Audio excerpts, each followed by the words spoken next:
அவன் ஒரு பிரபலமான வழக்கறிஞராக இருந்தான். அவனுடைய மனைவி மீது குற்றச்சாட்டு எழுந்தது. அவள் தன்னுடைய பார்லரின் ஆடையணியில் தந்தா செய்கிறாள் என்று. போலீசுக்கு உறுதியான ஆதாரங்கள் கிடைத்திருந்தன. அந்த நேரத்தில் ஊடகம், சமூக ஊடகம், எல்லா இடங்களிலும் பரபரப்பாகி இருந்தாள் ஃபரியால் ராஜ்பூத். பெண்கள் போலீசின் கையில்தான் அவளது கைகள் கட்டப்பட்டிருந்தன. ஊடகக் குழுவினர் அவளை நாலாபுறமும் சூழ்ந்திருந்தனர். அவளையே தன்னுடைய பார்லரிலிருந்து கைது செய்து அழைத்துச் செல்லப்பட்டுக் கொண்டிருந்தாள். அவள் தன்னுடைய முகத்தை துப்பட்டாவின் ஓரத்தில் இறைத்து மறைத்தவாறு நடுங்கிக் கொண்டிருந்தாள். அதே நேரத்தில் டிவி திரையில் அஸ்பந்த் யார்கானின் பார்வை அவளையே சுட்டியிருந்தது. குறிப்பாக அவளது நீலக் கண்ணாடி போல் பிரகாசிக்கும் கண்களையே. அவை ஒரு ஆழமான ஏரி போலக் காட்சியளித்தன. மிஸ் ஃபரியால் ராஜ்பூத், நீங்கள் பார்லர் பேரில் பெண்களை தந்தாவிற்கு பயன்படுத்துகிறீர்கள். இது உண்மையா? ஒரு செய்தி நிலையத்தின் பெண் செய்தியாளர் மைக் முன்னேற்றி கேள்வியிட்டாள். ஆனால் அவள் வெறுமனே அனைவரையும் காலியான பார்வையுடன் பார்த்துக் கொண்டிருந்தாள். அவளது பழிகளில் கண்ணீர் வலைந்து நின்றது. உங்கள் பார்லரிலிருந்து ஆண்களும் பெண்களும் தகுதியற்ற நிலையில் கண்டெடுக்கப்பட்டனர். இதைப் பற்றி நீங்கள் என்ன சொல்கிறீர்கள்?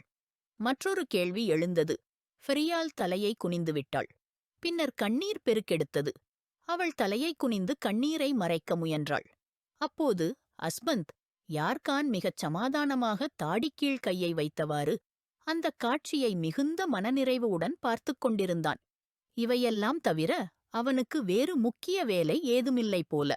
அஸ்பி, அஸ்பி என்று ஏதேனும் அவசரமாக ஜெஹாங்கீர் கதவைத் திறந்து உள்ளே வந்தான். அஸ்பந்த் விருப்பமில்லாமல் அவனைப் பார்த்தான். நீ செய்தி பார்த்தாயா? ஃபரியால? அவனது வார்த்தைகள் இன்னும் வாயிலேயே இருந்தன. அவனது பார்வை டிவி திரைக்குத் திரும்பியது. அங்கு ஃபரியால் போலீஸ் வானில் உட்கார வைக்கப்பட்டுக் கொண்டிருந்தாள். நீ நீ கூறுகிறாயா? ஃபரியாலை போலீஸ் அழைத்துச் செல்கிறது. அவன் அதிர்ச்சியடைந்தான். சற்று மெதுவாக பேச முடியுமா? காது பரதையை பிளக்கப் போகிறாயா? ஒரு கண்ணில் விரலை வைத்துக்கொண்டு அவன் கடுப்பாகச் சொன்னான். ஃபரியாலை போலீஸ் அழைத்துச் செல்கிறது. நீ இப்படிச் சமாதானமாக இருப்பது எப்படி அஸ்பி? ஜெஹாங்கீர் மிகுந்த ஆச்சரியத்தில் கேட்டான். அப்போது அஸ்பந்த் யார்கானிடத்தில் இருந்து எழுந்தான். நான் என்ன செய்ய வேண்டும்? யார் என்ன விதைக்கிறார்களோ அதையே அவர்கள் அறுவடை செய்கிறார்கள். அஸ்பியின் அமைதியான பதிலால் ஜெஹாங்கீர் உறைந்தான். இது இது நீ என்ன பேசுகிறாய்? ஃபரியால் இப்படியெல்லாம் செய்ய மாட்டாள். அவள் ஒரு நிரபராதி. காஷ் காஷ், அவள் நிரபராதியாக இருந்திருக்க வேண்டும். ஜெஹாங்கீர், அஸ்பந்த் யார்கானின் குரல் கூவியது.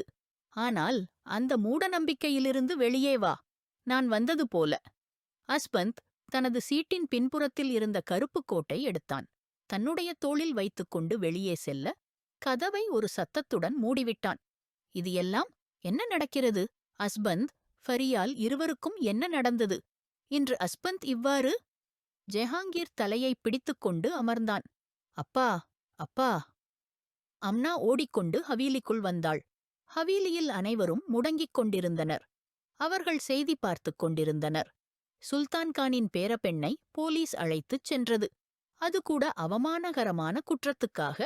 அதனால் அனைவரும் தலைகுனிந்தனர். மோரே, ஃபெரிபாபி, அவளை போலீஸ்? அவள் அழுதாள். அனைவருடைய கோபமுள்ள பார்வைகள் எல்இடி திரையில் பதிந்திருந்தன. அஸ்பந்த் எங்கே? அவனுக்கு போன் பண்ணு. இன்னும் வரவில்லையா? அவனுக்குத் தெரியாதா? ஃபரியாலுக்கு என்னவோ? அந்த நேரத்தில்தான் காந்தாதாவின் வார்த்தைகள் முடியாமல் இருந்தன. மிக மெதுவாக நடக்கிற காலடிச் சத்தத்துடன் அஸ்பந்த் யார்கான் உள்ளே வந்தான். அனைவரது கேள்வியான பார்வைகள் அவனையே நோக்கியிருந்தன. அஸ்பந்த், நம்ம ஃபரியால்? நாதியா பீபி அழும் குரலில் கேட்டாள். அஸ்பந்த் அவளிடம் ஒரு பார்வை மட்டுமே சுழற்றினான். இப்போது மற்றவர்கள் பேசுவதை அவன் காத்திருந்தான். அஸ்பந்த், நீ ஏன் பேசவில்லையா?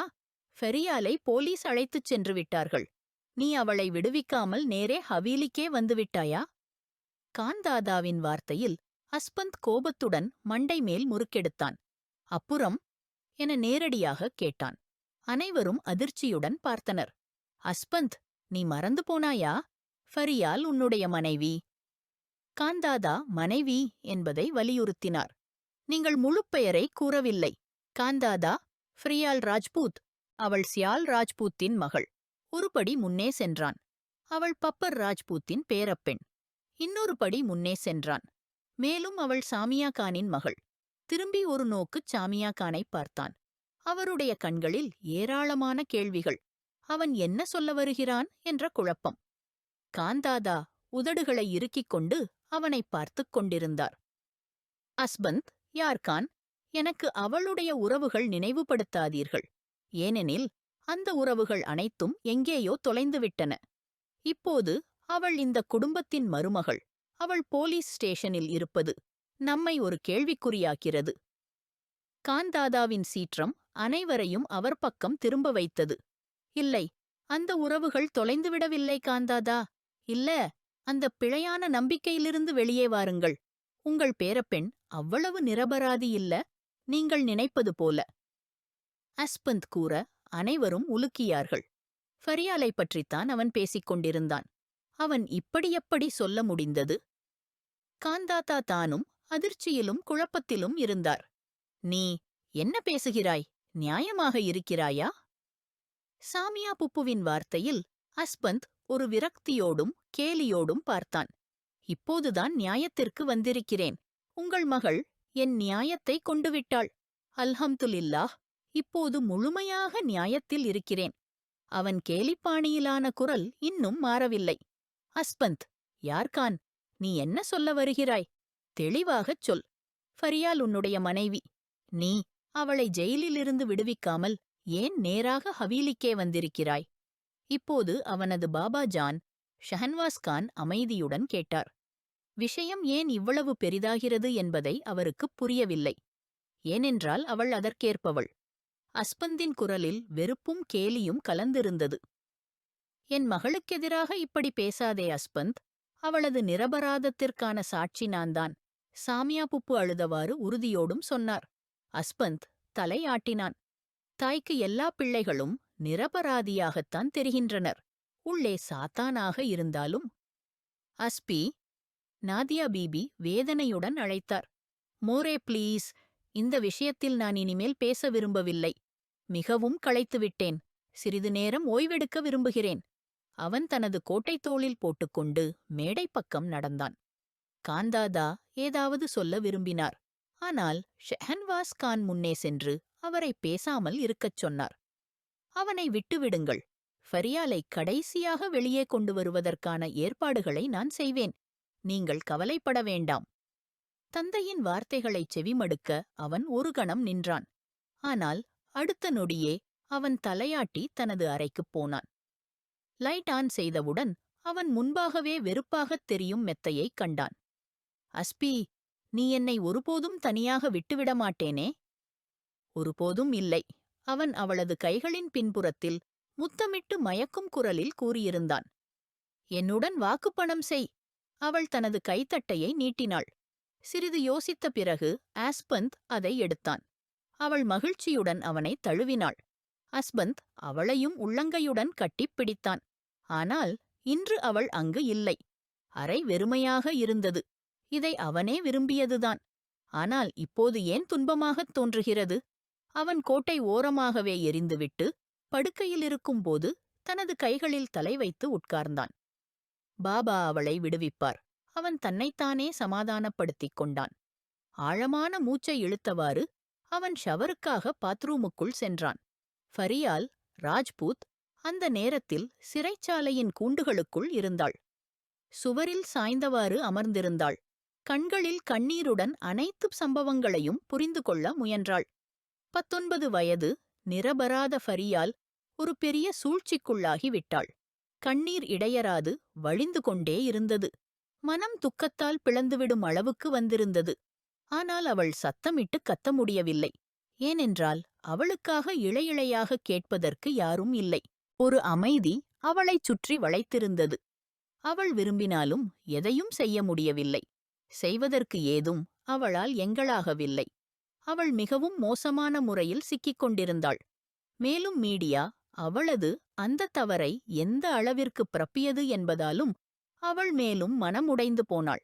ஏய் பெண்ணே, உனக்கொரு சந்திப்பு வந்திருக்கு என்று ஒரு லேடி காவலர் கடுமையான சத்தத்துடன் சொன்னாள்.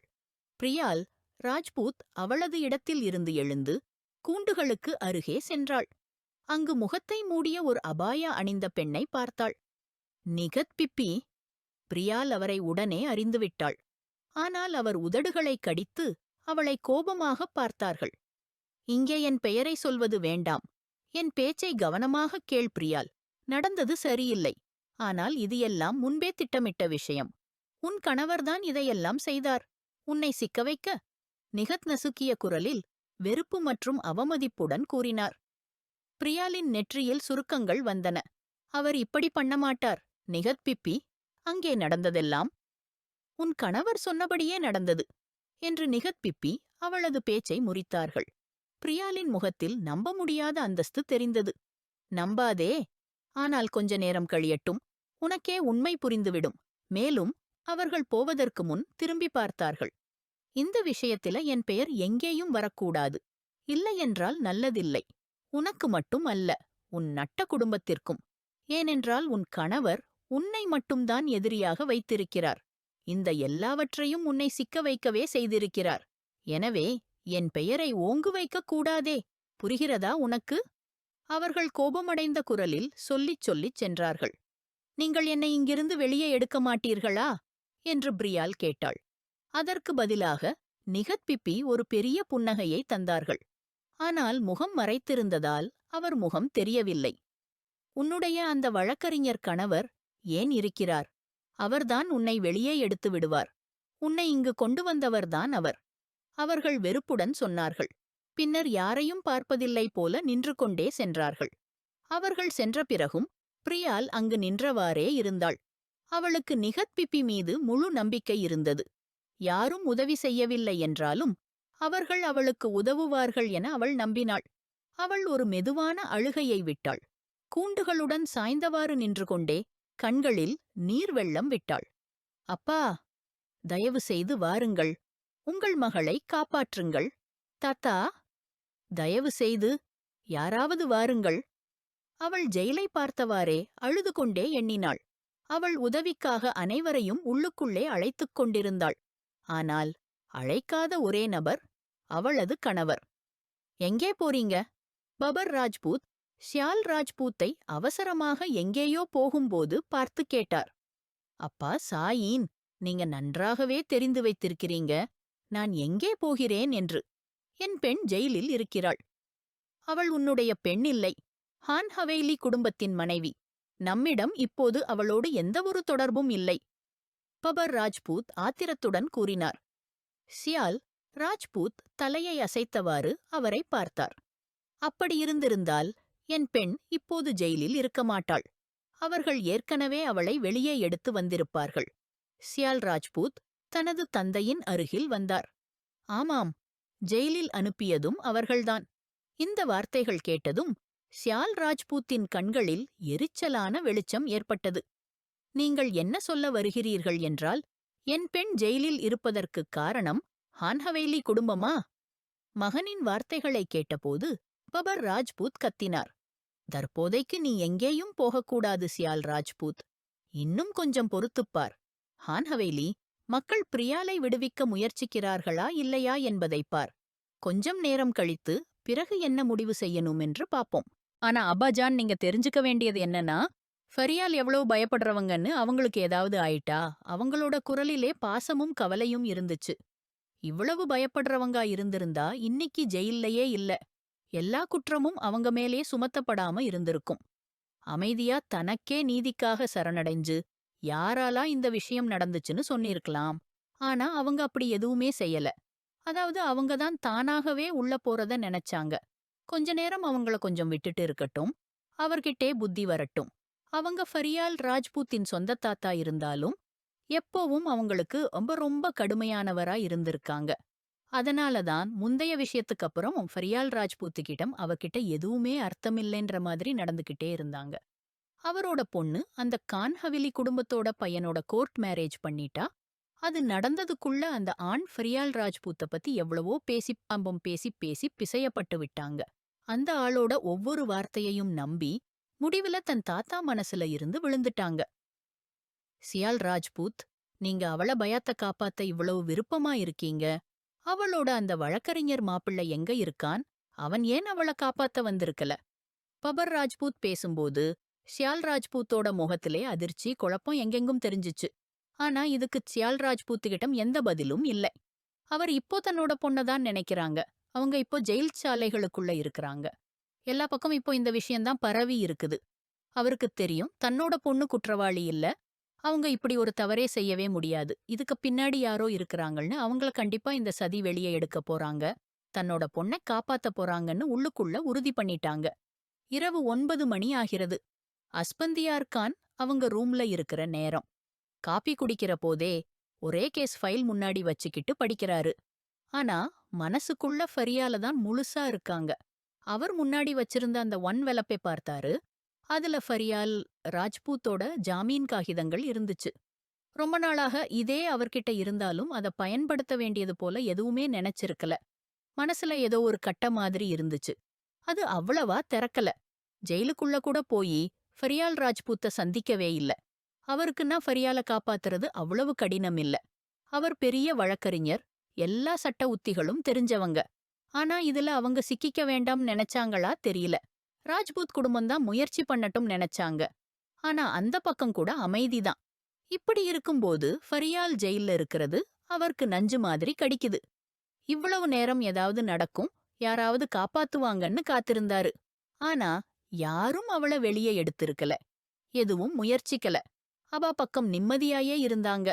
அவர் ஏதாவது செய்வாங்கன்னு நம்பினாரு. ஆனா அவர்கிட்டிருந்தும் எதுவும் நடக்கலன்னு பார்த்தப்போ சோகமாயிட்டாரு. ஆனா இனிமேலா வேண்டாம்.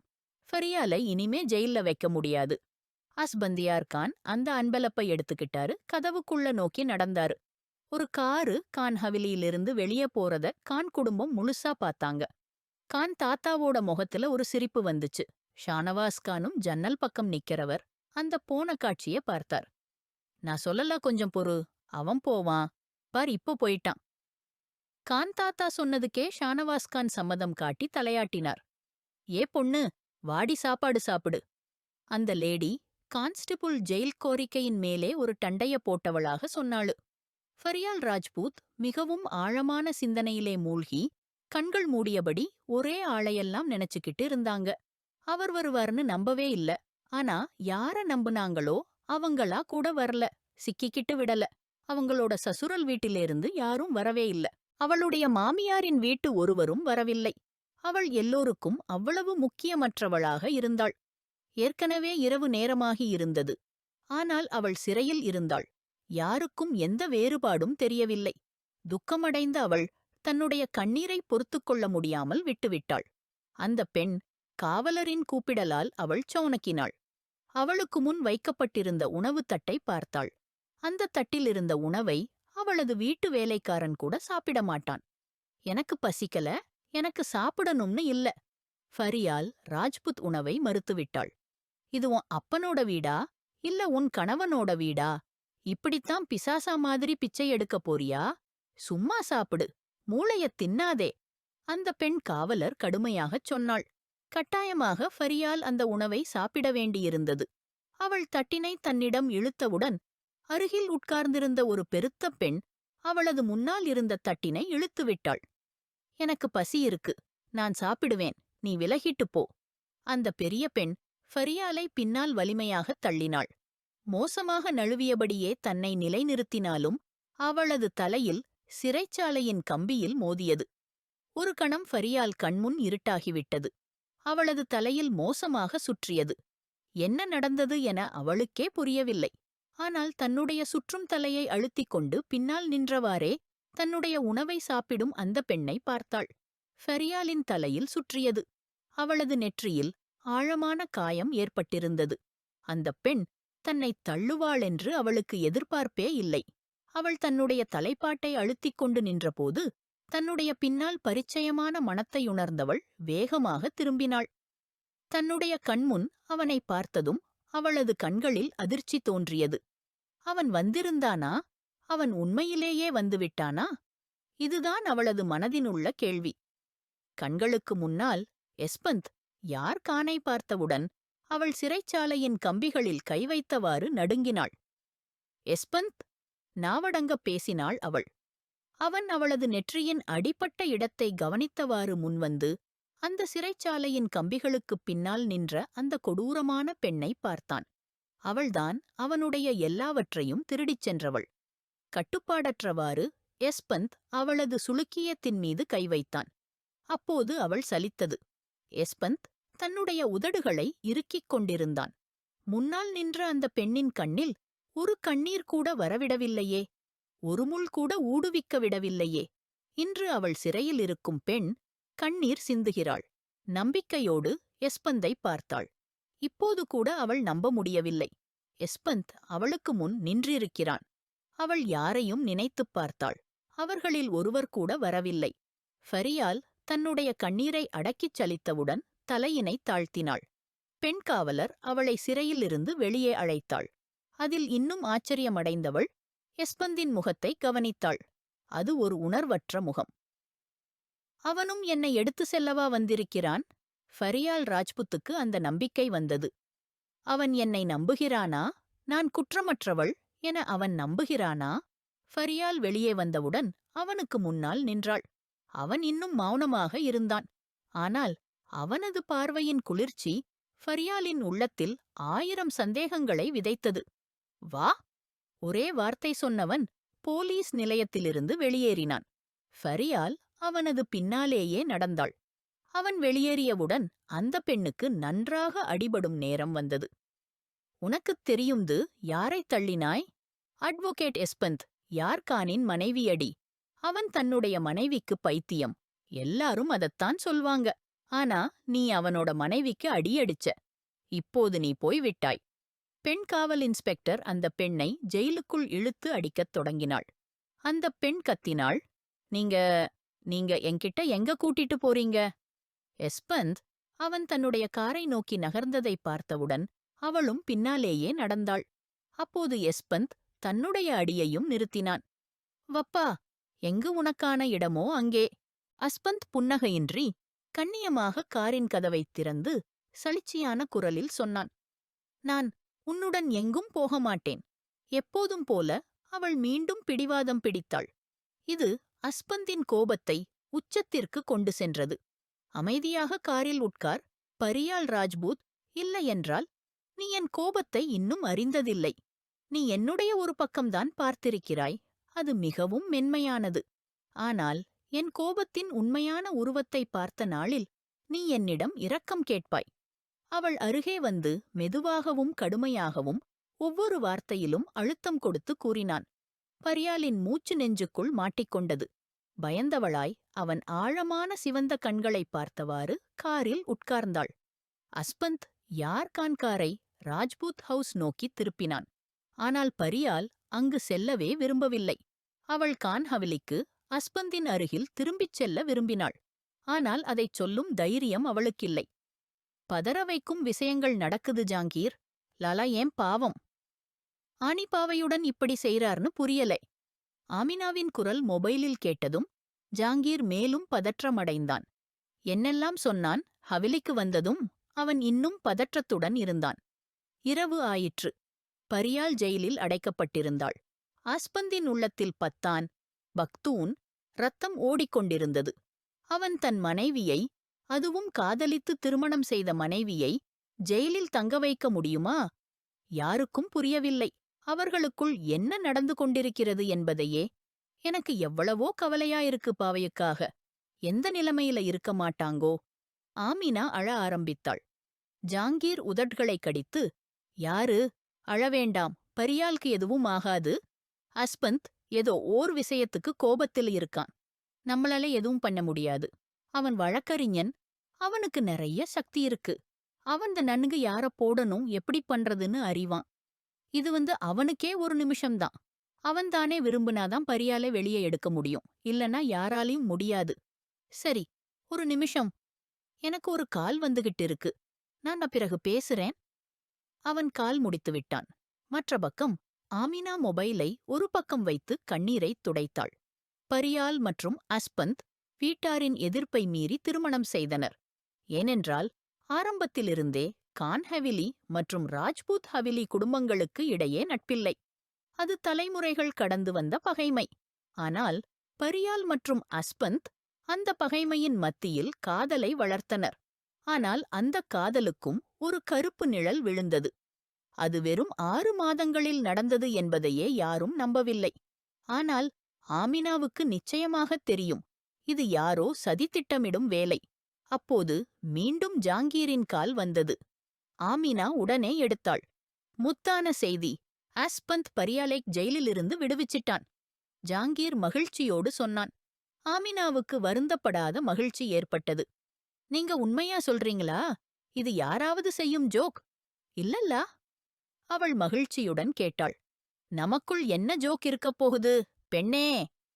ஜாங்கீர் சிரித்தவாறு கூறினான். இருக்குதே. அவளும் சிரித்தாள். ஜாங்கீர் மற்ற பக்கத்தில் மெதுவாகப் புன்னகைத்தான். காரில் முழுமையான அமைதி நிலவியது. இருவரும் பேசவில்லை. பரியால் ஒரு மூலையிலிருந்து அவனைப் பார்த்தாள். அவன் முற்றிலும் அமைதியாகவும் கவனமாகவும் காரை ஓட்டிக் கொண்டிருந்தான். அஸ்பந்த், நான் ராஜ்பூத் ஹவுஸ்க்கு போக மாட்டேன். எனக்கு கான் ஹவிலிக்கு போகணும். அதுதான் என் வீடு. பரியாலின் வார்த்தைகள் கேட்டு அஸ்பந்த் உதடுகளை கடித்தான். ஆனால் எதுவும் கூறவில்லை. ஆஸ்பி, நீ கேட்கிறாயா? எனக்கு போகவே வேண்டாம், அவள் பதற்றத்துடன் கூறினாள். அதற்கும் அஸ்பந்த் யார் பதிலளிக்காமல் இருந்ததும் பரியால் கோபத்தில் ஸ்டியரிங்கில் அவன் கையின் மேல் தன் கையை வைத்தாள். ஸ்டியரிங்கை வலுக்கட்டாயமாக திருப்பினாள். கார் நிலைதடுமாறியது. கஷ்டப்பட்டவாறே ஆஸ்பந்த் காரை நின்றான். ஒரு ஆழமான மூச்சை விட்டான். அவன் காரை நிறுத்தவில்லை என்றால் எதிரே தெரிந்த பள்ளத்தாக்கில் அவர்கள் இருவரும் விழுந்திருப்பார்கள். அந்த இருட்டான இரவில் யாரும் அவர்களை கண்டுபிடிக்க முடியாது. பைத்தியமாயிட்டாயா நீ? காருக்கு பிரேக் போடாமல் இருந்திருந்தால் என்ன ஆகும்னு தெரியுமா? அவன் கடுமையாக உக்கிரத்தில் பேசினான். பரியால் கண்ணீரை துடைத்துக்கொண்டு அவனை பார்த்தாள். நல்லதுதான் நடந்திருக்கும். ஒரே சமயத்தில் உயிரோடு இருக்க முடியாத போது ஒரே நேரத்தில் இறந்திருப்போம். அவள் இப்படி பேசினது தன்னை கட்டுப்படுத்த முடியாமல் இருப்பது போலவே தெரிந்தது. பரியால் ராஜ்பூத், இனஃப். It's enough. உன்னோட இந்த மாசூம் நடிப்புகளால் இனிமேல் நான் கவரப்பட மாட்டேன். உன் உண்மை முகம் எனக்கு தெரிந்துவிட்டது. எனவே இனிமேல் அதிகமா மாசூம் ஆக நடிக்க முயற்சிக்காதே. புரியுதா? அவன் கோபத்துடனும் வெறுப்புடனும் கூறியவாறு காரை மீண்டும் ஸ்டார்ட் செய்ய ஆரம்பித்தான். அவனுடைய அதிருப்தியும் வெறுப்பும் பார்த்தபோது பரியால் மனதிலேயே பதறிவிட்டாள். இவ்வளவுதான் எனக்கு வெறுப்பா இருக்கிறேள்னா அப்படின்னா என்னை அந்த ஜெயில்லையே விட்டிருக்கலாம்ல. எதுக்கு வெளியே எடுத்து வந்த? அவள் சத்தமாக கூறினாள். அதைக் கேட்ட அஸ்பந்த் காரை நிறுத்தி அவளது தலைமுடிக்குப் பின்னால் கை வைத்து அவளது முகத்தை திடீரென தன் பக்கம் இழுத்தான். அவள் பயத்தோடு பதறினாள். இருவரது உதடுகள் ஒருவரோடு ஒருவர் தீண்டின. பரியால் தன்னுடைய மூச்சையே தடுத்து வைத்துவிட்டாள். இனிமேல் உன் குரல் வந்தா என் முறையில் அதை அடக்குவேன். அதுக்கப்புறம் நீ பேசத்தக்க நிலையில இருக்க மாட்ட. அவன் கண்களில் தீவிரமான வெறுப்புடன் சொன்னான். நான் அமைதியாயிருக்கும். என்னை அமைதியாயிருக்க விடு. இல்லாட்டி நான் வெடிச்சிட்டேன்னா எல்லாம் அழிந்து போயிடும். அவன் பேசும்போது அவளது மனதை நொறுக்கிவிட்டான். எப்போதும் அவனது அன்புக்கே பழகிய பரியால் இவ்வளவு கடுமையான வெறுப்பை எப்படி சகிக்க முடியும்? அவளை கழட்டிவிட்டு காரை ஸ்டார்ட் செய்தான். அவள் முற்றிலும் அமைதியாகிவிட்டாள். ஆனாலும் கண்ணீர் மட்டும் வழிந்து கொண்டே இருந்தது. சில நிமிடங்களில் ராஜ்பூத் ஹவிலி வந்தது. காரை பார்த்ததும் பாதுகாவலர் கேட் திறந்தான். அஸ்பந்தை யார் தெரியாம இருக்க முடியும்? ராஜ்பூத் ஹவிலியின் ஒரே மருமகன் அவன்தான். அவனது கோபம் பற்றி அனைவருக்கும் தெரியும். ஒரு வழக்கறிஞருடன் சண்டை பண்ண கெட்ட வேலையே. விருப்பமில்லாமலே காரை உள்ளே கொண்டு வந்தான். ஆரம்பத்தில் எண்ணியது அவளை இங்கே இறக்கிவிட்டு போனுவிடலாம் என்பது. ஆனாலும் எண்ணத்தை மாற்றி அவனும் உள்ளே நுழைந்தான். காரை நிறுத்தி அவளது கைப்பிடி பிடித்து திடுக்கிட அவளை இறக்கினான். அஸ்பந்த், யார் கான்? என்ன இங்கே விட்டு போயிட்டீங்கன்னா அப்புறம் என் முகத்தையே பார்க்க முடியாது. நினைவில் வச்சிக்கோ, அவள் வேதனையுடன் கூறினாள். நான் உங்களை மன்னிக்கவே மாட்டேன், அவள் அழுதபடியே சொன்னாள். ஆனால் அஸ்பந்தின் அடியெடுத்துச் செல்லும் கால்கள் நிற்கவே இல்லை. நான் உங்களை வெறுக்கிறேன், அவள் சத்தமிட்டு அழைத்தாள். அதைக் கேட்ட அஸ்பந்தின் கால்கள் நிற்கின்றன. அவள் பக்கம் திரும்பினான். இதுதான் மட்டும் உண்மை. பரியால் ராஜ்பூத், நீ அஸ்பந்த், யார் கானை வெறுக்கிற? காதல் எல்லாமே நாடகம். என்னை அழிக்கத்தான். அவள் பக்கம் திரும்பி பரிபரியாய் கூறினான். அவள் வியக்கின்றாள். அவன் இவ்வளவு அவ்வளவாக பொருள் புரியாமி போய்விடுவான்னு எதிர்பார்க்கவே இல்ல. உங்களுக்கு என் கண்களில் உங்கள் மீது வெறுப்பு தெரியுதா? அவள் மென்மையான குரலில் கேட்டாள். அஸ்பந்தின் மனம் துடித்தது. அவளது கண்களில் எரியும் தீயிலேயே தான் தப்பாக புரிந்து கொண்டான். நீயும் பொய்யாயிருக்க, உன் கண்களும் பொய்யாயிருக்கு. அஸ்பந்த், யார் கான்? பின்னால் பபர் ராஜ்பூத்தின் கோபமெழும் குரல் கேட்டு அவன் உதடுகளை கடித்து அவரை பார்த்தான். எங்க பொண்ணுங்கள தூக்கிட்டு போகாதீங்க, இங்கேயே விட்டுட்டு போங்க. பபர் ராஜ்பூத் கூறியதும் அஸ்பந்த் நகைச்சுவையுடன் சிரித்தான். பொண்ணு? அந்த பொண்ணு கடந்த 6 மணி நேரம் 15 நிமிடமும் 36 வினாடிகளும் ஜெயிலில் இருந்தபோது அப்போ நினைவுக்கு வரல போல இது உங்க பொண்ணுன்னு? அஸ்பந்தின் வார்த்தைகளால் பபர் ராஜ்பூத் கோபத்தில் கைகளைச் செரித்தார். சியால் ராஜ்பூத் கீழே வந்து கொண்டிருந்தார். மகளை பாதுகாப்பாக பார்த்ததும் அவர் மனம் சற்று அமைந்தது. பரியால், என் பிள்ளை. அவர் விரைந்து வந்து அவளிடம் செல்ல முயன்றார். ஆனால் அவர்களுக்கிடையே அஸ்பந்த் தடுப்பாக நின்றான். ஒரு நிமிஷம், இவ்வளவு அவசரமா? அவன் புன்னகையோடு கூறினான். என் பொண்ணு இது. நீ யாரப்பா என்னன் தடுக்கிறதுக்கு? அதுவும் என் வீட்டு உள்ளே. சியால் ராஜ்பூத் கோபத்தில் கூறினார். உங்க பொண்ணு அஸ்பந்த் யார் கானோட மனைவிதான். என் நிக்காவில இருக்கிறாங்க. நீங்க தான் மறந்துட்டீங்க போல. அவனும் அதே வாதத்திலேயே கூறினான். நாங்க வேண்டும்னா இந்த உறவையே 2 நிமிஷத்துல முடிச்சுடலாமே. அதிகமா எடுக்காதே. பபர் ராஜ்பூத் ஆணவமாக கூறினார். சரி, எப்படி முடிக்கிறீங்க? அவன் ஜீப் கடையில் கைகள் வைத்து நின்றவாறே கேட்டான். பின்னால் நின்ற பரியாலின் இதயம் கடுமையாக நடுங்கியது. அவள் அவனை எவ்வளவு நன்கு தெரிந்து கொண்டிருந்தாலும் அவன் எந்த நேரத்திலும் எந்த வெடிக்கிற செயலும் செய்யக்கூடியவன் என்பதை அவள் அறிந்திருந்தாள். அவன் மனதில் என்ன ஓடிக்கொண்டிருக்கிறது என்பதை கணிக்க முடியாது. அவன் முகத்தின் மாற்றங்களை வைத்து யாரும் அவனுடைய எண்ணங்களை புரிந்து கொள்ள முயற்சிக்கவே கூடாது. நியாயமன்றம் இருக்குது குமாரா. அது மட்டுமில்ல, நீ அவளை கான் ஹவிலிக்கு அழைத்துச் செல்லாமல் இங்கே கொண்டு வந்திருக்கிறாய் என்றால் அதற்குப் பொருள் நீ அவளை உன் மனைவியாக அல்ல, எங்கள் பொன்னாகவே பார்கிறாய். பபர் ராஜ்பூத்தின் வார்த்தையில் அஸ்பந்தின் முகத்தில் மீண்டும் ஒரு சிரிப்பு தெரிந்தது. நீங்க எதையுமே நிச்சயமாக ஊகிக்கிறீங்க பபர் ராஜ்பூத். ஆனா உங்களுக்கு தெரியல. அவளை இங்கே விட்டு இருக்கணும்னா அஸ்பந்த் யார்கான்தானே உள்ளே வரமாட்டான். அவன் வார்த்தைகள் 3 பேருடைய முகத்தையும் மாற வைத்தது. நீ என்ன சொல்ல வர்ற? பபர் ராஜ்பூத்திற்கு அவனுடைய போக்கு ஆபத்தானதாகத் தெரிந்தது. அஸ்பந்த் யார்கான் பரியால் ராஜ்பூத் பக்கம் திரும்பினான். நீ என்னோட வந்துரணுமா? அவள் கண்களில் நேரடியாக பார்த்தவாறே கேட்டான். அதில் அவள் கல் போல நிங்கு மாய் பார்த்தவாறே தலையசைத்தாள். அப்படின்னா ஒரு நிபந்தனை இருக்கு. நீ ராஜ்பூத் குடும்பத்துல ஒவ்வொரு நபருடனும் உறவை முறித்தே ஆகணும். இப்பவே. அவள் வாக்கிய வழியிலேயே நிறுத்தப்பட்டாள். அவளுக்குள் ஓர் 2 தேர்வு வைக்கப்பட்டிருந்தது. முன்னே போக முடியவில்லை, பின்னே திரும்ப முடியவில்லை. சொல்லு, யார் முக்கியம் உனக்காக? அஸ்பந்த் யார்கானுக்கு அவளுடைய பதில் தெரிந்திருந்தாலும் அதை பார்ப்பதற்காக அவள் கண்களில் கண்கள் போட்டே கேட்டான். பரியால் ராஜ்பூத்திற்கு இது ஓர் பெரிய சோதனை. அஸ்பந்தைத் தேர்ந்தெடுத்தால் தந்தையை இழப்பாள். தந்தையைத் தேர்ந்தெடுத்தால் காதலை இழப்பாள். அவன் ஒரு வழக்கறிஞர், வழக்கு நடத்துகிறவன். ஆனால் இன்று பரியால் ராஜ்பூத் ஒத்துக்கொண்டாள். அவன் ஒரு பெரிய வழக்கறிஞர்தான். இவ்வளவு குழப்பம் உருவாக்க யாராலும் முடியாது. பரியால் எனது மகள். அவள் தன்னுடைய அப்பாவை துரோகம் செய்ய மாட்டாள். பரியால், சொல்றேன், இதேட்டான் உண்மை தெரியட்டும். சியால் ராஜ்பூத் வெறுப்பும் கோபமும் மிக்க குரலில் கூறினார். அஸ்பந்தின் முகத்தில் சிரிப்பு பதிந்தது. நான் அஸ்பந்த் யார் கானை விட்டு வைக்க முடியாது. பாபா, என்னை மன்னிச்சுக்கோ. அவளுடைய வார்த்தைகள் ஷியால் ராஜ்பூத்தின் முகத்தை புகைபோல் மாற்றின. அவரது கையை உயர்த்தினார். பரியால் ராஜ்பூத் தன் கன்னத்தில் கை வைத்தபடி தந்தையை அதிர்ச்சியோடு பார்த்தாள். அஸ்பந்த் இதைக் கண்டதும் அவன் மனதில் எடுக்கும் பாய்ச்சல் போன்று பட்டது. மீண்டும் ஷியால் ராஜ்பூத் கையை உயர்த்தவே இந்த முறை அஸ்பந்த் அவருடைய மணிக்கட்டை பிடித்தான். போதும், இனிமேல் வேண்டாம். என் மனைவிய மீது மீண்டும் கை வைக்கக் கூடாதீங்க. நான் மறந்துடுவேன் நீங்க பரியாலின் அப்பா என்று. அந்த அப்பா எப்பவுமே அப்பா என்னும் கடமையைச் செய்யவே இல்ல.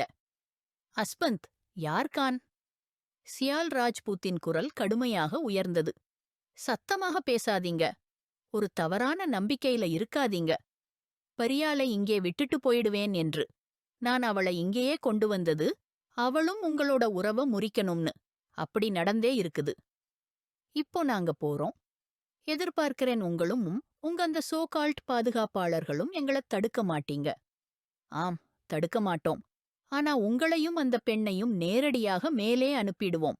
பபர் ராஜ்பூத் கத்தினார். அவருக்கு தங்கள் பாட்டி இப்படி ஒரு முடிவெடுப்பார்கள் என்று எதிர்பார்க்கவே இல்லை.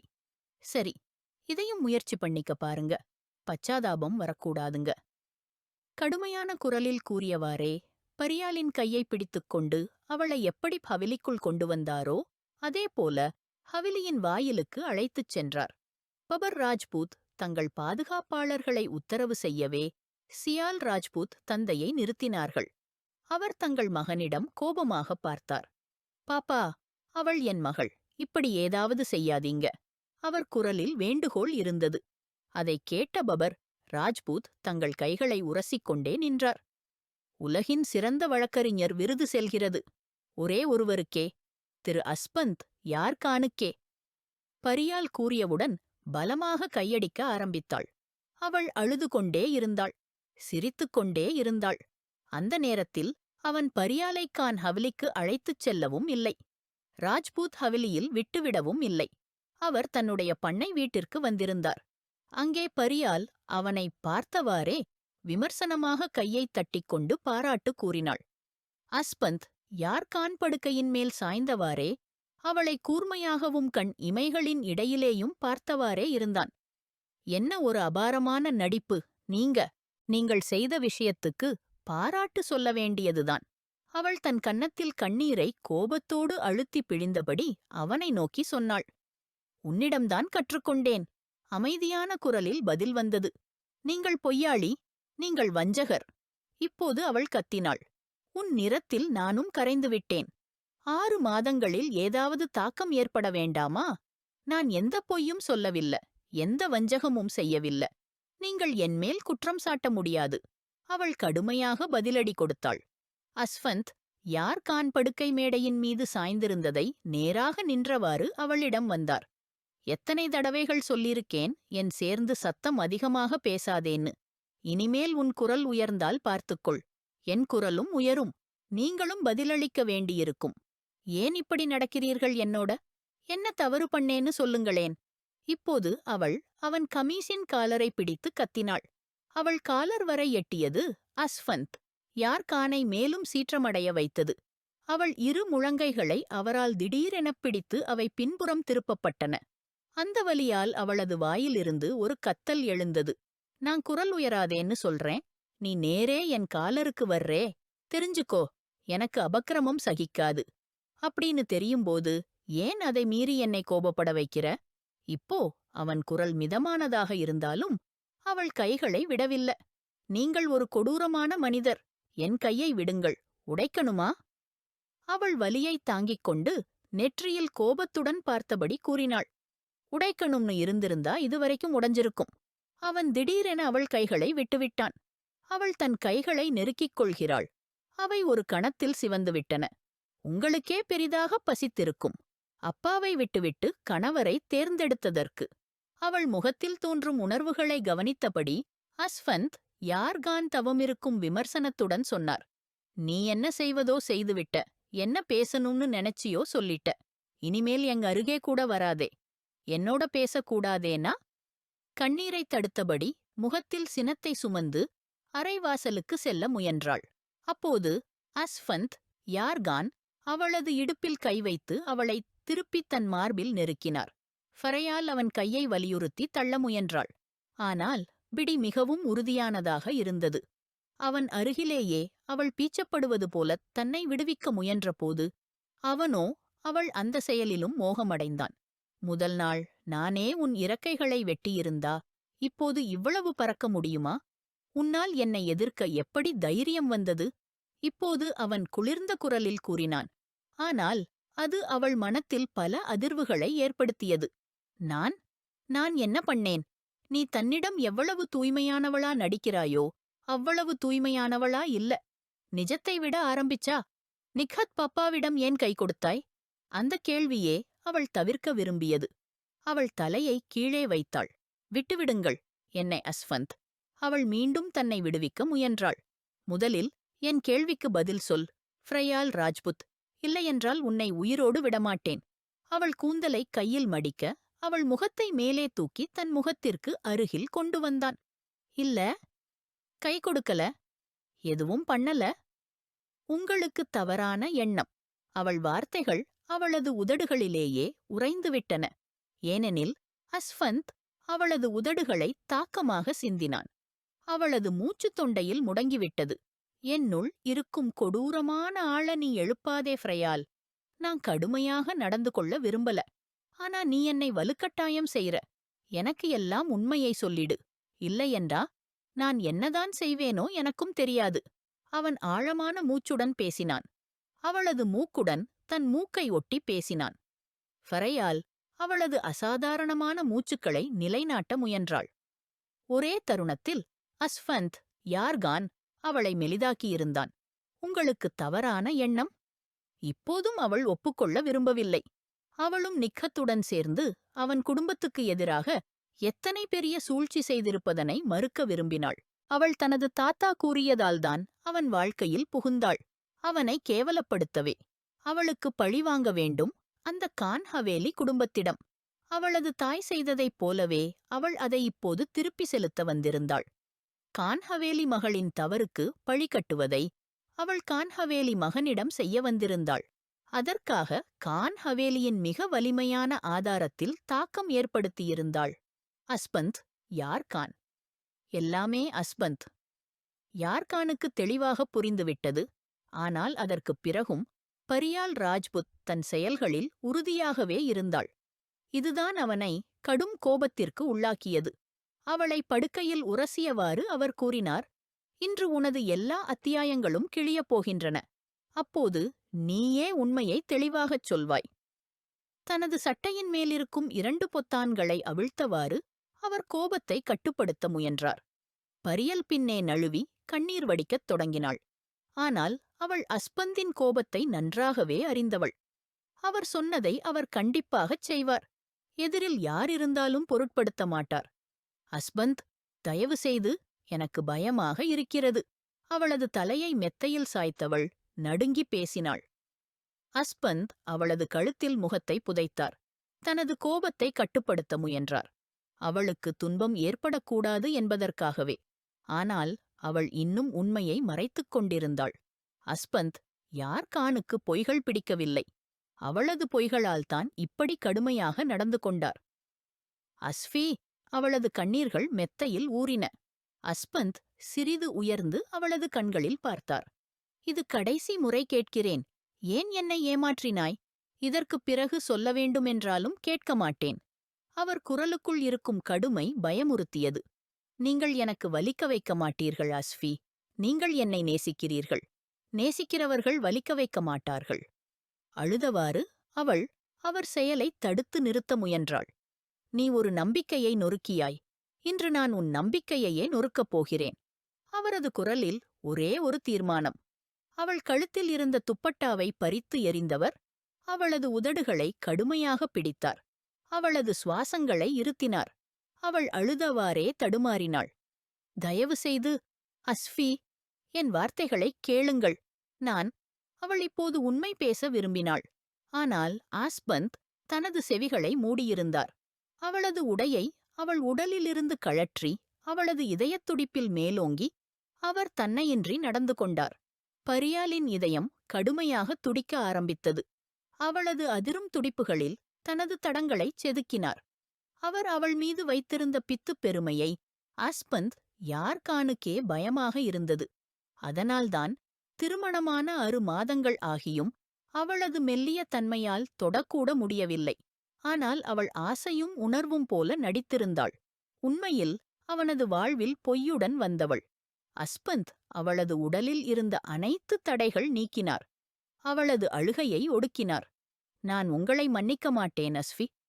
கூறும்போது அவள் சிதைந்த குரலில் சோகம் வீசியது. ஆனால் அஸ்பந்த் தன் செயல்களை கைவிடவில்லை. அவள் இப்போது தன்னையெல்லாம் விட்டுவிட்டு அழ ஆரம்பித்தாள். ஒரு தருணம் அவர் நின்று அவளது முகத்தை பார்த்தார். ஏன் இவ்வளவு அழுகிறாய்? அஸ்பந்த், யார்கான் உன்மீது எதையாவது வன்முறையாக்கிவிட்டார் போல. அவள் கதறி அழுதாள். அப்படியே பார், அவர் எதையாவது கொடுமை செய்ததாகத் தோன்றியபடி. ஆனால் அவர் தனது கோபத்தில் 1% கூட தவறாக நடந்து கொள்ளவில்லை. சிறிதும் வலிக்க வைக்கவில்லை.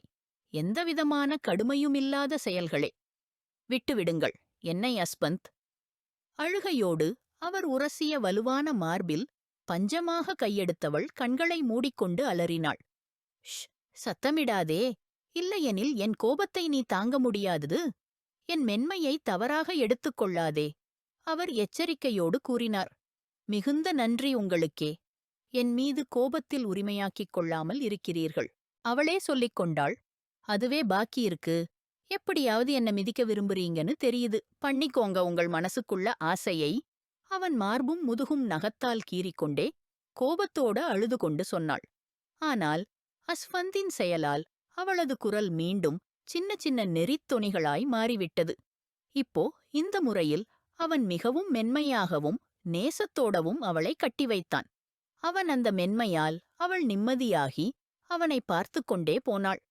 பைத்தியம், உன்கிட்ட கோபப்படலாமே, உன்கிட்ட சண்டையாடலாமே, ஆனா உனக்கு காயம் ஏற்படுத்த முடியாது.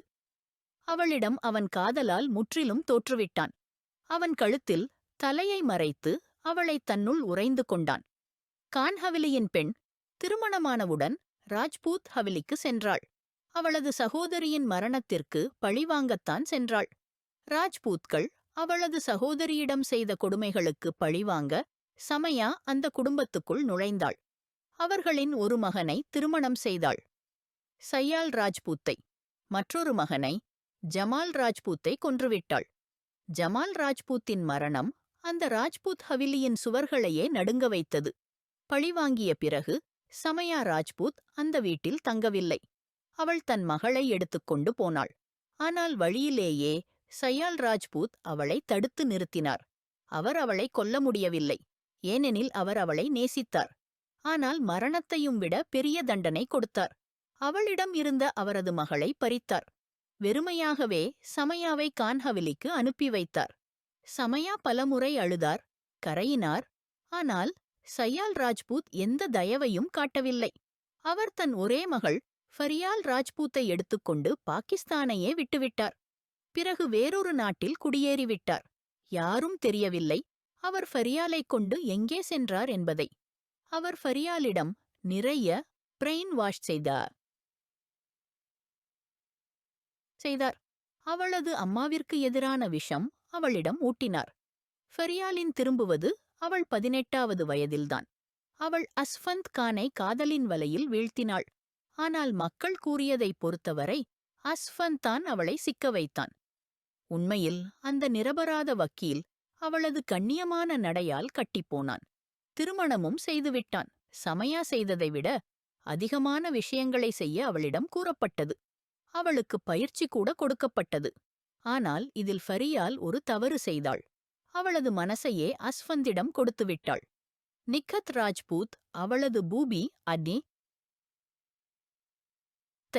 ஆவார். அவர் ஒரு பார்லர் நடத்தினார். அஸ்ஃபந்த் தடுக்க நினைத்தும் ஃபரியால் அந்த பார்லருக்குப் போவதை நிறுத்தவில்லை. அவர்களுக்குள் காதல் இருந்தபோதும் பார்லர் விஷயத்தில் வாக்குவாதம் ஏற்பட்டது. இருந்தாலும் ஃபரியால் தடுக்கப்படவில்லை. அஸ்ஃபந்த் என்ன தெரிந்திருந்தான் அவனது புபி பார்லரின் பின்னால் தவறான செயல்களில் ஈடுபடுகிறாள் என்று. இதைத்தான் அவன் ஃபரியாலிடம் சொன்னபோது அவளது கைகள் தானாகவே எழுந்தது. எச்சரிக்கையாயிருங்க, என் புபியை குற்றம் சொல்ல நினைக்க கூட கூடாது. என்னை பார்லருக்கு அனுப்ப முடியலையா? உங்க கையால பார்லரின் நற்பெயரையே கெடுப்பீங்க. ஆனா நினைவில் வைங்க, நான் இதை நடந்த வைக்க மாட்டேன். அவள் கோபத்துடன் விழுந்து நின்றாள். அஸ்ஃபந்த் அவளது கையை எழுப்பியது பார்த்து கட்டுக்கடங்காமல் கோபமாகிவிட்டான். ஆனால் பதிலுக்கு தன் கையை தூக்க வேண்டாம் என தன்னைத்தானே கட்டுப்படுத்திக் கொண்டு சற்று பின்வாங்கினான். தனது கயிறை கோபத்தில் மேசையின் மீது மோதினான். கண்ணாடி மேசை உடைந்து கிடந்தது. அவளது கையை காயப்படுத்திவிட்டது. பிரயால் 2 கைகளையும் வாய்மீது அமர்த்தி தன் கத்தலின் சத்தத்தை அடக்கினாள். அவநம்பிக்கையுடன் அஸ்பந்தை பார்த்தாள். அவனது கையிலிருந்து வெள்ளையாய் ரத்தம் வெளியேறிக் கொண்டிருந்தது. அவள் இயலாமல் முன்னே வந்து அவனது கையை பிடிக்க முயற்சித்தாள். ஆனால் அஸ்பந்த் அவளது கையை மோசமாக தள்ளிவிட்டான். அவள் நடுக்கொண்டபடி அதே கண்ணாடி மேசை மீது முகத்தோடு விழவிருந்தபோது ஆஸ்பந்த் அவளது வயிற்றில் கை வைத்து விழுவதிலிருந்து தடுத்தான். அவள் கண்களை மூடி ஆழமான மூச்சை இழுத்தாள். அஸ்பந்த் அவளை வலுக்கட்டாயமாக பின்னால் தள்ளிவிட்டு விட்டுவிட்டான். இனிமேல் நீ என் வாழ்க்கையில் எதுவும் இல்ல. என் வாழ்க்கையிலிருந்து வெளியே போ, அவன் கத்தினான். பிரயால் அழுதபடி நடுங்கி பின்னால் சென்று நின்றாள். இருவரும் பிரிந்துவிட்டார்கள். பிரயால் மீண்டும் ராஜ்புத் ஹவெல்லிக்கு வந்துவிட்டாள். அங்கு அவளது தாத்தாவிடம் நிறைய கேள்விகள் கேட்கப்பட்டன. நீ அங்கு அஸ்பந்த் யார் கானை அழிக்கத்தான் அனுப்பப்பட்டாய்? அவனை அழிக்காமலே நீ எப்படி திரும்பி வந்தாய்? பப்பர் ராஜ்புத்தின் வார்த்தைகள் அவள் தன்னை கட்டுப்படுத்த முடியாத அளவிற்கு தாக்கின. ஆனால் பிரயால் எந்தக் கேள்விக்கும் பதிலளிக்கவில்லை. ஆனால் அவள் நிகட் பர்லரையும் விட்டுவிடவில்லை. நிகட் ராஜ்புத் தன் காதலின் வலிமையை அதிகப்படுத்த பிரயால் ராஜ்புத்துக்காக தனது பர்லரை அவளது பெயருக்கு மாற்றிவிட்டாள். இதனால் பிரயால் அவளது வார்த்தைகளை மேலும் கேட்கத் தொடங்கினாள். அவள் சொன்னதையெல்லாம் செய்யத் தொடங்கினாள். அந்த பர்லரின் பேரிலேயே என்னென்ன தவறான செயல்கள் நடந்து கொண்டிருந்தன என்பதை பிரயால் ராஜ்புத் அறிந்ததில்லை. அவளுக்கு கணக்குகளை பார்த்துக் கொள்ளவே ஒதுக்கப்பட்டது. மற்ற வேலைகளையெல்லாம் மற்ற பெண்கள் பார்த்துக் கொண்டனர். ஆனால் அந்த பர்லரிலேயே ஒரு ரகசிய பாதை இருந்தது. அது ஒரு ஹோட்டல் மாதிரி இடத்திற்கு இணைக்கப்பட்டது. அங்கு எல்லா தவறான வேலைகளும் நடந்து வந்தன. இன்று போலீசிடம் தேடுவதற்கான வாரண்ட் இருந்தது. அவர்கள் திடீரென ரெய்ட் செய்தனர். எல்லோரும் பிடிபட்டனர். நிகட் பப்போ ஏற்கனவே அங்கிருந்து மறைந்துவிட்டாள். அந்த பர்லரின் உரிமையாளர் பிரயால் ராஜ்புத் என்பதால் அவளையே போலீஸ் கைது செய்தது. ஆனால் யாரும் அறியாத ஒன்று இருந்தது. அந்த பர்லருக்கான முழு தகவலையும் போலீசுக்கு சொன்னவர் யார் என்பது. கனமான ஆகும் இமைப்புகளை திறக்க முயற்சித்தவள் தன் துடிப்புகளை வைத்து தூங்கிக் கொண்டிருக்கும் அஸ்பந்தின் பக்கம் பார்த்தாள். அவன் இரவு முழுவதும் தனது வெறித்தனத்தால் அவளது உயிரை பாதிப்பது போல் நடத்திக் கொண்டு இப்போது ஆழ்ந்த நிம்மதியான தூக்கத்தில் இருந்தான். பிரயாலுக்கு தன் மூச்சுக்கள் நின்றுவிடும் போலவே தோன்றியது. மூச்சுத் திணறி அவளது தலைக்குப் பின்னால் இழுத்து அவனது பிடியிலிருந்து தப்பிக்க முயற்சித்தாள். ஆனால் அவன் அவளது இடுப்பை பதுங்க வைத்த 2 கைகளால் இறுக்கமாக பிடித்திருந்தான். அஸ்பந்த், தயவு செய்து விடுங்கள், எனக்கு மூச்சு முடியுது, அவள் கூற அவன் அவளது தலைமுடியிலிருந்து பிடித்து அவளது தலையை மேலே தூக்கினான். மீண்டும் மோசமாக நடந்து கொள்கிறாயா? நேற்று சொன்னேன் அல்லவா, மோசமாக நடந்து கொள்ளக்கூடாது. ஆனால் உனக்கு அன்பின் மொழி புரியவே இல்லை. அவன் அவளை கோபமாக பார்த்துக் கொண்டே பேசினான். அவளும் அவனது பிடியில் இருந்து தன் நீளமான கருப்புத் தலைமுடியை இறைப்பிடியிலிருந்து விடுவித்துக் கொண்டாள். எனக்கு மூச்சு. அவள் ஆழ்ந்த மூச்சை இழுத்து அவனை பார்த்தாள். உடனே அவன் பின்னால் சென்று உயர்ந்தது. படுக்கையின் கிரவுனுக்கு சாய்ந்த வண்ணம் அவளை தனது மடியில் அமர வைத்தான். அவள் மீண்டும் அழுது கொண்டிருந்தாள். அஸ்பந்த் அந்த சிறிய பெண்ணை தனது மார்பில் வேறொரு ஆவலுடன் கட்டிப்பிடித்தான். அவளது இடுப்பை அன்போடு தடவினான். நீங்கள் ஒரே முறை என் மூச்சை நிறுத்தி என்னை கொன்றுவிடுங்கள், அவள் தன் தலையை தூக்கி சுளிப்புடன் கூறினாள். அப்படிச் செய்தால் எனக்கே இழப்பமில்லை.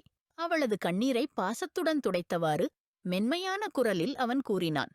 உடனே அவள் அவனது துணித்த மார்பில் நகங்களால் சற்று சிராய்த்துத் தந்தாள். அவன் அமைதியாக அந்த வலியை சகித்துக் கொண்டான். பின்னால் நான் இந்த மாதிரியான வேலையைச் செய்தால் நீ அழ ஆரம்பித்து என்னை கொடூரன் என்று கூறுவாயே? அவன் அவளை கண்களால் போலி கோபத்துடன் பார்த்தபடி கூறினான். நீங்கள் நேற்று இரவு செய்தது போதாதா? மிகவும் குறைவுதான். என் கோபத்தின் 1% உன் மேல் காட்டவில்லை நான். புரியுதா உனக்கு? அப்படியென்றால் நேற்று நடந்தது என்ன? அவள் கீழ்க்கடுத்த வாயோரத்தை வெளியில் தள்ளி அவ்வளவு அழகாக இருந்ததால் அஸ்பந்த் முன்வந்தான். அவள் கீழ் உதட்டை பிடித்து மெதுவாக தன் உதட்களால் சப்பிவிட்டு விட்டான். பரியால் இதயம் 120 வேகத்தில் துடித்தது. ஒரு சின்ன கௌரவம் கூட காட்டியிருந்தாயேன்? இப்போது உன் நாவு ஹீரோக்கே கத்தரிக்கோல் மாதிரி வேலை செய்யாது. அவளது கழுத்தில் தன் சூடான மூச்சை விடுத்து மெதுவாக லோ பாஸ் ஆகிவிட்டான். நீங்க மீண்டும் கடிக்கிறீங்க ஆஸ்பந்த், அவள் ஓர் சுவாசத்தோடு சொன்னாள். நீ என்னை என்ன ஆயினாய் தெரியுமா? அவளது வெள்ளை சட்டையை பார்த்த அவனது பார்வையில் மீண்டும் இளகும் உணர்வு வந்தது. அவளது சட்டையின் மேல் 2 பொத்தான்கள் திறந்திருந்தன. அவனது உதட்களை அவளது அழகான எலும்புகளில் வைத்தபடி அவளை கட்டுப்படுத்தத் தொடங்கினான். அஸ்பந்த்? அவன் எதையும் கேட்காமல் மீண்டும் அவள் மீது நிறைந்துவிட்டான். 6 மாதம் பொறுத்தேன். நீ என் வசத்தில் இருந்தாயே. ஆனாலும் என் உரிமையை எடுத்துக்கொள்ளவில்லை. ஆனால் இன்றைக்கு இல்லை. இனிமேலும் எப்போதும் இல்லை. இப்போது நின்றுவிட்டால் உயிர் போய்விடும் என்று அவன் தீவிரமாகச் சொன்னான். தன் நெற்றியில் முத்தமிட்டவாறு கூறினான்.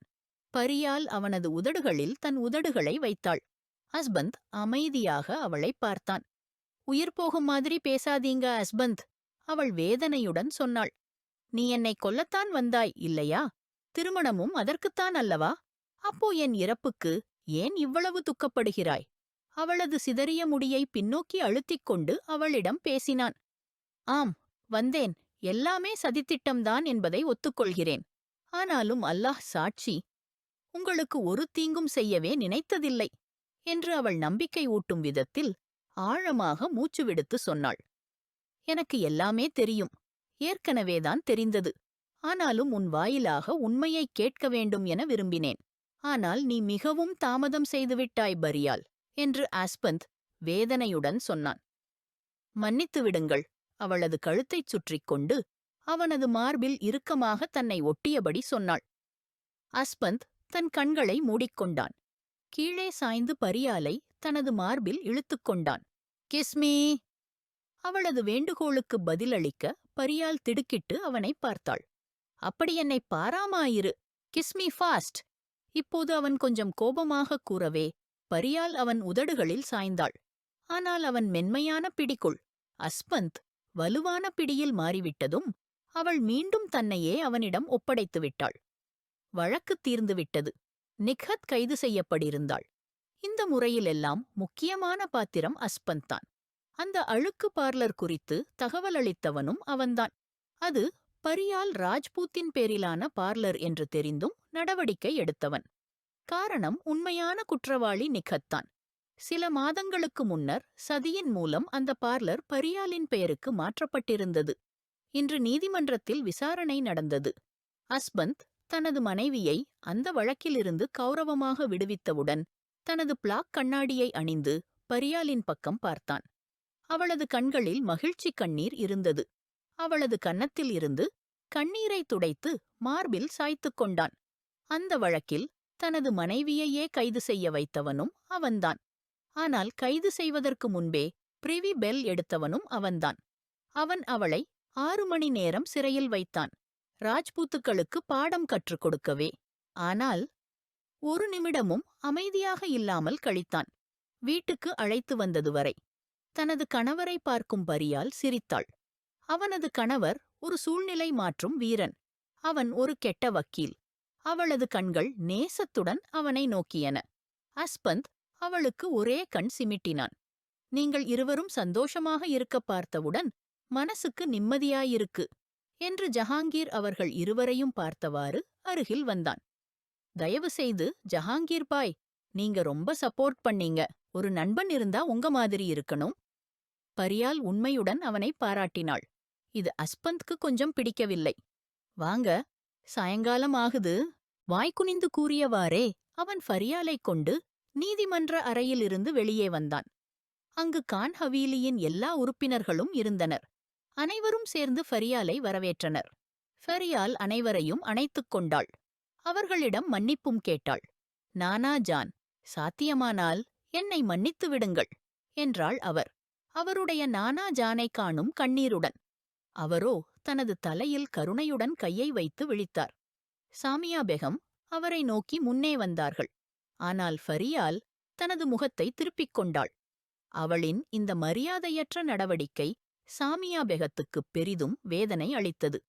ஃபரியால் அவரைத் தவிர்த்து முன்னே சென்றபோது அஸ்வந்த் யார்கான் அவளின் கையைப் பிடித்து மீண்டும் அவளுடைய தாயின் பக்கம் திருப்பினார். கண்களின் சைகையால் தாயிடம் சென்று பேச சொல்லினார். அவர்கள் சச்சா ஜானை அடித்தார்கள் அஸ்வந்த், அதனால்தான் இந்த எதிர்ப்பு ஏற்பட்டது என்று வேதனையுடன் ஃபரியால் கூறினாள். இல்ல, போ எந்த தவறும் செய்யவில்லை, போ குற்றமற்றவர் என்ற அஸ்வந்தின் வார்த்தைக்கு ஃபரியால் ஆச்சரியமாக அவரை பார்த்தாள். ஆம் ஃபரியால், உன் சச்சாஜான் இயற்கையாகவே இறந்துவிட்டார்கள். ஆனால் அதன் குற்றத்தை போவுக்கு ஏற்றி வைத்தார்கள். அவ்வாறு நீ என்னிடம் பழிவாங்க வந்தாய், என்னை கொல்ல. ஆனால் முடியவில்லை. அதேபோல அப்போவும் பழிவாங்க சென்றிருந்தார்கள். ஆனால் அவர்களும் முடியவில்லை. பின் அம்மா என்னை அங்கிருந்து ஏன் அழைத்து ஓடினார்கள்? ஃபரியாலின் கேள்விக்கு சாமியாவின் கண்கள் மேலும் நனையின. ஏனெனில் அவர்கள் போவின் எண்ணங்களை அறிந்துவிட்டார்கள். அவர்கள் அவருக்கு தண்டனை தர விரும்பினார்கள். போ உன்னை அழைத்து அங்கிருந்து ஓடினார். ஆனால் அவர்கள் உன்னை போவிடமிருந்து பறித்துவிட்டார்கள். உன் மனதில் விஷத்தை நிரப்பிவிட்டார்கள். அஸ்வந்தின் வார்த்தைகளுக்கு ஃபரியால் கண்களை மூடி நம்பிக்கை கொடுத்தாள். உலகமே பொய் சொல்லலாம், ஆனால் அவளுடைய அஸ்வந்த் பொய் சொல்ல முடியாது. ஃபரியால் கண்ணீரைத் துடைத்துக் கொண்டு தாயை நோக்கி சென்றாள். அவர்களை கட்டிப்பிடித்தாள். நீண்ட நாட்களுக்குப் பிறகு தாய்மையின் அமைதியை உணர்ந்தாள். சாமியாவின் வலியுள்ள இதயத்துக்கும் இன்று அமைதி கிடைத்தது. இருவரும் ஒருவருக்கொருவர் கண்ணீரைத் துடைத்தனர். அனைவரும் மகிழ்ச்சியுடன் வீட்டுக்கு நோக்கிச் சென்றனர். ஆனால் ராஜ்பூத் தாங்களே தங்கள் சூழ்ச்சியில் சிக்கி எல்லா உறவுகளையும் இழந்துவிட்டார்கள். ஜஹாங்கீர் மற்றும் ஆம்னாவின் நிக்காஹ் நடந்துவிட்டது. இன்று ஆம்னாவின் ருக்சத்தி பிரிவு விழா. கான் ஹவீலி அழகாக அலங்கரிக்கப்பட்டிருந்தது. மணமகளாக ஆம்னா மிகவும் அழகாகத் தெரிந்தாள். அதேபோல ஃபரியாலும் அலங்கரித்த ஒரு வானதாரையாக இருந்தாள். வெள்ளை மேக்சியில் அவள் பார்வையை திருப்ப வைக்கும் அளவுக்கு அழகாக இருந்தாள். கைகளில் கஜ்ரா அணிந்து தன் அறையிலிருந்து ஷால் எடுக்கச் சென்றாள்.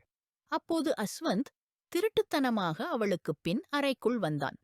அஸ்வந்த், என்னாயிற்று என்று பெரிதும் ஆச்சரியமாக அவளது பெரிய பெரிய கண்களை விரித்து கேட்டாள். அஸ்வந்த் அவளை மேலிருந்து கீழ்வரை ஆழமான பார்வையில் பார்த்துக்கொண்டு அவளிடம் மர்மமான முறையில் நடந்து வந்தான். ஃபரியால் நுணுக்கமாக பின்னால் பாய்ந்தாள். என்ன வேண்டும் என்று அவனது கண்களில் எழுந்த எழுத்துக்களை வாசித்து திகைத்து கேட்டாள். அஸ்வந்த் தனது உதடுகளை முணுமுணுத்த போது அவள் அவனை பார்த்துக்கொண்டு தலையை இடது வலதாகச் செய்து தனது சிரிப்பை ஓரளவிற்கு தடுக்க முயற்சித்தாள். அஸ்வந்த் நெருக்கமாய் வந்தபோது அவனை பார்த்துக்கொண்டு மூச்சை நிறுத்தினாள். என்ன விஷயம்? நாளுக்கு நாள் அழகாகிப் போகிறாய். ஏதாவது கிரீம் இப்பொழுது பயன்படுத்துகிறாயா? இல்லையென்றால் என் காதலின் நிறமா ஏறியிருக்கு? அவளது கோனகு மீது விரலால் வரையும்போதே அவளது இதயம் வேகமாகத் துடிக்க ஆரம்பித்தது. இப்போது அவளால் எப்படிச் சொல்ல முடியும் என்று புரியவில்லை. அவள் இதுவரை யாரிடமும் இந்த விஷயத்தைச் சொல்லவில்லை. வீட்டிலுள்ள அனைவரும் ஆம்னாவின் ருக்சதியில் மிகவும் பிஸியாக இருந்தார்கள். அதனால் அவளும் அனைவருடன் பொறுப்புகளை பகிர்ந்ததால் இந்த விஷயம் மறந்து போனது. அஸ்வந்துக்கு நேரம் தர முடியவில்லையோ அல்லது மறந்துவிட்டாளோ? இப்போது அஸ்வந்த் கேட்டதும் அனைத்தும் ஞாபகம் வந்தது. அவனது கழுத்தை நோக்கி கூன்று கடித்து லவ் பைட் வைத்துவிட்டான். என்ன எனச் சிலுக்கிட்டு அவனது கோபமுள்ள முகத்தை பார்த்தாள். அஸ்வந்த், வெளியே விருந்தினர்கள் இருக்கிறார்கள். நீங்கள் இதை செய்துவிட்டீர்கள். இப்போது எப்படி மறைப்பேன் என்று அவள் கவலையடைந்தாள். இங்கே பாரு என்றவன் ஒரு அழகான ஸ்கார்ஃபை அவளது தலையில் வைத்து பின்னுகள் வைத்து அவனது தலைமுடியை அமைத்தான். கண்ணாடியில் அவளைக் கொண்டு நிறுத்தி அவளது புதிய தோற்றத்தை காட்டினான். மிகவும் அழகாக இருக்கிறது என்றாள் ஃபரியால் பாராட்டியபோது. நீ மிக அழகாக இருக்கிறாய் என்று அவளது முகத்தைத் திருப்பி அவளது உதட்டில் தன் உதட்டை வைத்தபடியே கடுமையான குரலில் கூறினான். அஸ்வந்த், எனக்கு உங்களிடம் ஒரு விஷயம் சொல்ல வேண்டும் என்று அவன் காதில் நெருங்கி கூறினாள். நீங்கள் அப்பா ஆகப் போகிறீர்கள். ஃபரியால் எப்படியாவது கூறிவிட்டாள். அஸ்வந்தின் கண்கள் நம்ப முடியாத அளவுக்கு விரிந்தன. அவளை மிகவும் வலியாக தனது மார்பில் அழுத்தினார். நீ உண்மையாகச் சொல்றியா? இல்ல என்ன, உங்களுடன் நான் ஏதாவது நகைச்சுவை செய்கிறேனா? எத்தில் கோபமாகக் கேட்க அஸ்வந்தின் வாழ்க்கையால் நிரம்பிய சிரிப்பு முழங்கியது.